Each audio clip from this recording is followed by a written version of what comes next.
he actually built a dry log cabin with a Macy Catheter in, but he was on site with pain meds, with his portable oxygen tank, helping his friend that had helped him so much build his own dry cabin.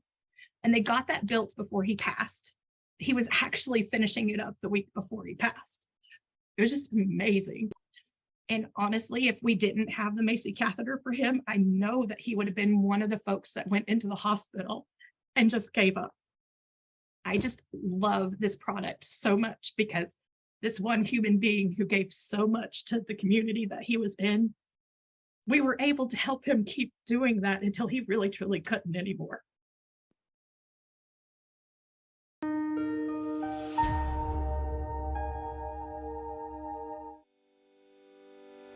My first introduction to hospice and to the Macy Catheter was really a game changer for the patient that I have, who I loved so much. I have been a nurse for 23 years this year. I've been with hospice specifically for 8 years. I'm now the administrator of our local company. We do live in rural Alaska. So it's even harder to get services because of how rural we are. So IV pain pumps, any of that sub-Q pumps, all of that type of things. Even compounded rectal medications are so hard for us to get. So our only option for our folks who got to a point to where we couldn't manage their symptoms at home without the IV or compounded meds, they had to do GIP in the hospital, which just isn't great. And it's not great for the patient. So I had this wonderful supervisor, and she had used Macy Catheter out of state. And so she educated all of us on that and had the rep do a presentation for us, and we started to use it. So at first we were using it more for folks who were bedbound, who couldn't get up, who couldn't swallow all the meds anymore. And the liquid, the liquid morphine, they would have to have so much of that, it wasn't getting absorbed, and they would have the gag reflex. So that was kind of how we started out with, until we met my Stephen. And my Stephen was just a great human being. He was in an even smaller town in our service area than I am from. The population, I think, is less than 1,000. His diagnosis was metastatic lung cancer. He was on up to 240 milligrams of methadone tablets a day. And he had all the nausea medicines, the steroids for his bone mets. It was just too much, and he would get so sick on his stomach. He first got into one pain crisis. We're pretty sure that one of his ribs probably cracked. He ended up bedbound because of the pain. This was in his first 6 months that he was on service with us. I truly thought that he wouldn't be with us as long as he was with us during that episode. And that was the first time that I used the Macy Catheter, when he was bedbound. By the time that we got his nausea under control and we could increase all of his other meds and his pain meds to get him comfortable, I swear it's like a miracle. He had probably at least 3 episodes like that on the 2 years that we had him on service. And it actually got to the point to where if he got nauseated enough and he knew that we're going to have to do meds, he would say, "Can I just do the Macy again?" And we would just preemptively do the Macy.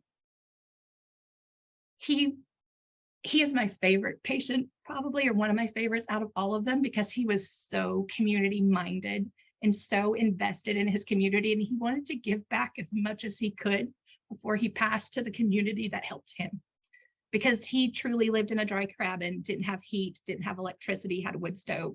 So for 2 years, he lived in a friend's house, and the community all rallied around him. So when he was feeling like it, he was a woodworker, carpenter, jack of all trades kind of gent. And he actually would go help his friends. He actually built a dry log cabin with a Macy Catheter in. Due to his pain and all of this and that and the other, he was more of the supervisor because he was the expert in it. So he couldn't fully do it, the physical labor that he had before. But if it hadn't been for his expertise and showing up and making sure all the measurements are right, it never would have gotten built. But he was on site with pain meds, with his portable oxygen tank, helping his friend that had helped him so much build his own dry cabin. And they got that built before he passed. He was actually finishing it up the week before he passed. So it's actually kind of a huge thing. The other thing that he loved to do is that there was a certain lake by his own personal dry cabin. So when he was feeling up with it, he would actually take his Macy catheter and go canoeing on the lake and just pull fishing for trout during the day. Like, he would leave it in. There are a lot of foster kids in this small town that come from the villages that had had horrific experiences. Because we were able to keep his symptoms under control up until the month before he passed, the foster kids in his community, he was building them wood hobby horses by hand. He could still get up to his machines. He could still do all of that. It was just amazing. And honestly, if we didn't have the Macy catheter for him, I know that he would have been one of the folks that went into the hospital and just gave up. I just love this product so much because this one human being who gave so much to the community that he was in, we were able to help him keep doing that until he really, truly couldn't anymore. A lot of folks aren't so open to leaving it in, and I know that this is probably like a more extreme thing. I'm part of a bigger Facebook hospice support group, and I see so many nurses on there saying that they would never offer it to their patients because they feel like it's indignant.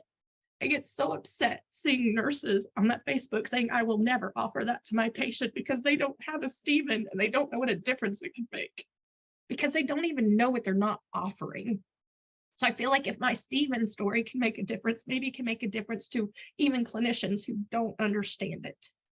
As a provider for hospice care, to truly keep someone in the home just because you feel like it might not be great doesn't mean that the patient can't benefit from it and not have an IV and not have whatever, especially if it's not available in your area. But it's just such a game changer if people would just try it.